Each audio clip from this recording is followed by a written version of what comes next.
Hey, Mary Lee here again for the 21 convention. We're here with Skyler Tanner, and you just had your 2014 talk. And this year was a little different than other years. You talked about... I talked about fatherhood. It was interesting because when Anthony sent me a message to inviting me back, I was kind of like knee deep in fatherhood. I said, well, I can talk about health and fitness and all that stuff I've talked about before, but I don't really have anything I think would be new or to the audience quite as interesting as fatherhood, and that might on its face seem a little bit far-fetched, but a lot of these guys are going to end up getting married, having kids, and even if they don't, maybe to provide some amount of perspective for if they have siblings who end up doing that or friends who end up doing that. And if nothing else, I think it's pretty funny. I think the seriousness of it's serious business, but you don't have to take it so seriously.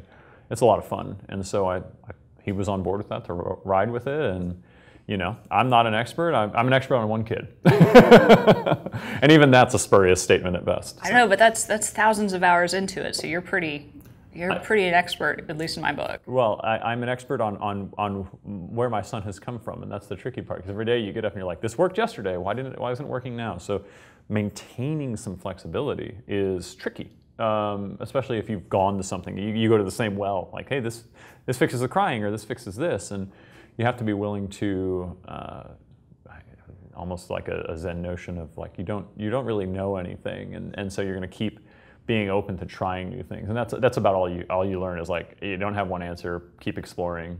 Your kid's changing every day, and as are you.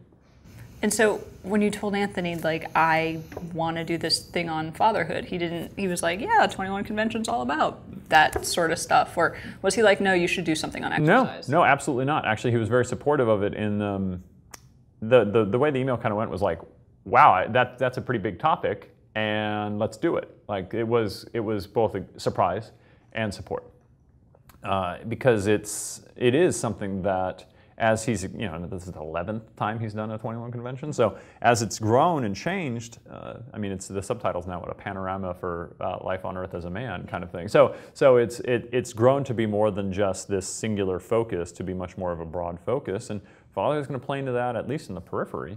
For some of these guys, it might not be now, it might be later, but it's a component. And so to be able to bridge that gap, and maybe what this does is bring in some other people to talk about other things kind of tangentially related to that in future conferences. You're seeing that anyway. Like, Doug's not talking about exercise. He's talking about all the psychological tricks he's learned, in case you haven't seen that video yet. See that video, it's great. He's talking about all the psychological tricks that help him through 20 plus years in the ER. Yeah. Right?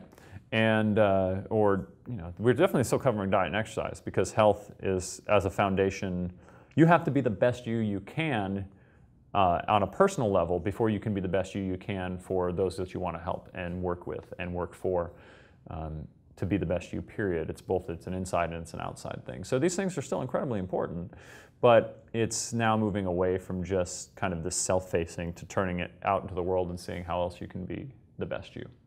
Do you find that it's harder to have time to maintain your physical routine and your wife's physical routine? Obviously, you must have less time, less sleep. Yeah, all the above. What you find is that that kind of the minutia that you maybe had time to worry about before stops being important. You start being more flexible. You become principled rather than regimented. So, for example, though I work at a gym and I train people, my days are packed, so I often don't have time to train, which is an irony, right? You're at a gym, how are you not working out? So I keep some parallettes at home, which are these little horizontal bars that gymnasts normally use for working out. So I can, in the afternoons, I'll grab workouts when I'm playing with my son, and he thinks it's funny. Like, that's the best part. It's a two-bird one stone thing. He's like, Dad's hilarious. And so from a personal level too, like my father has a bum foot, so he wasn't exceptionally athletic. So it's interesting how having a son and being able to see some of these things, like when I was a kid, I didn't expect a parent to be athletic or to be capable, and now it's like I want to be that role model, and that's kind of cool. So it gives me an opportunity to be that role model, and when I have access to all the tools that I normally have, I put them to use, but I realize that it's a relatively short period of time in my life when I don't have that amount of time, and I've managed to improve other things that maybe were on the periphery because they were frequency intensive, like skills, right? Like I took up handstands of all things, right? Hand balancing. Oh, what? Taking up handstands, hand balancing they call it, yeah, handstands.